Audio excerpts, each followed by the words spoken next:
আজকের সকালটা একেবারে অন্যরকম।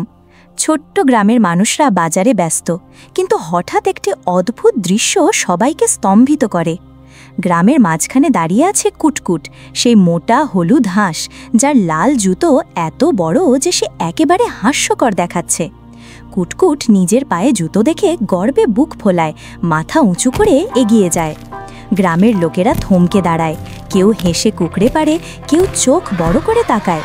কুটকুট গম্ভীর ভঙ্গিতে এগিয়ে যায়, যেন সে বাজারের নিয়মের অভিভাবক। 1 কেজি বেগুন চাই, তবে ডিসকাউন্ট লাগবে, কুটকুট বলে। সবজিওয়ালা চমকে যায়, চক্ষু বড় করে তাকায়। পাশের শিশুরা হেসে খেলে, কেউ কেউ পিঠে হাত মেরে কুটকুটের দিকে আঙুল ইশারা করে। কুটকুট আবার একটি বড় ডিমের মতো সবজি দেখে মাথা ঝুঁকিয়ে অনুরোধ করে, যেন সে একেবারে গুরুত্বরভাবে বাজার চালাচ্ছে।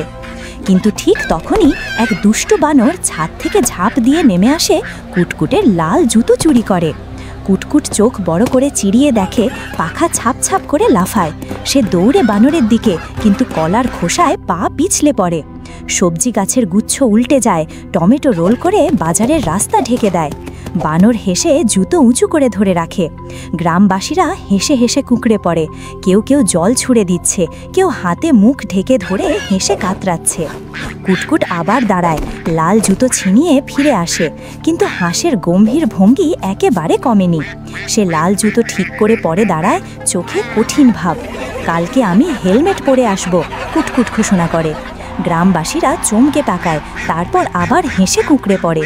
শিশুরা হাত ক্ল্যাপিং করে, পশু পাখিরাও আনন্দে ডেকে ওঠে। এরপর কুটকুট বাজারের মধ্য দিয়ে গর্বের সঙ্গে হাঁকে, প্রতিটি পা ঠেসে। বানর তখন ছাদ থেকে নেমে আসে, কিন্তু এবার কুটকুট তাকে ধমক দেয়, যেন বানরও জানে আজ থেকে সে আর লাল জুতো চুরি করতে পারবে না। বাজারের লোকেরা তাকিয়ে থাকে, কেউ কেউ কুঁকড়ে হেসে, কেউ আবার বাচ্চাদের সাথে কুটকুটের হিরো অ্যালক অ্যাকশন অনুকরণ করে। শেষমেশ কুটকুট জুতো পরে দাঁড়ায় বাজারের কেন্দ্রে। চারপাশে গ্রামের মানুষ হেসে কাতরাচ্ছে, বানরেও মুচকি হাসি দিচ্ছে। হঠাৎ কুটকুট চোখ বড় করে উঁচু করে তাকায়, যেন সে ঘোষণা করছে পরের বার আরও বড় অ্যাডভেঞ্চার হবে। আর গ্রাম জুড়ে হাসি, আনন্দ এবং চমক মিশে যায়, যার মধ্য দিয়ে সবাই বুঝে যায় যে কুটকুটের মতো সাহসী ও মজার বন্ধু কখনো ভয় পায় না, শুধু সবাইকে হাসি আর আনন্দ দেয়।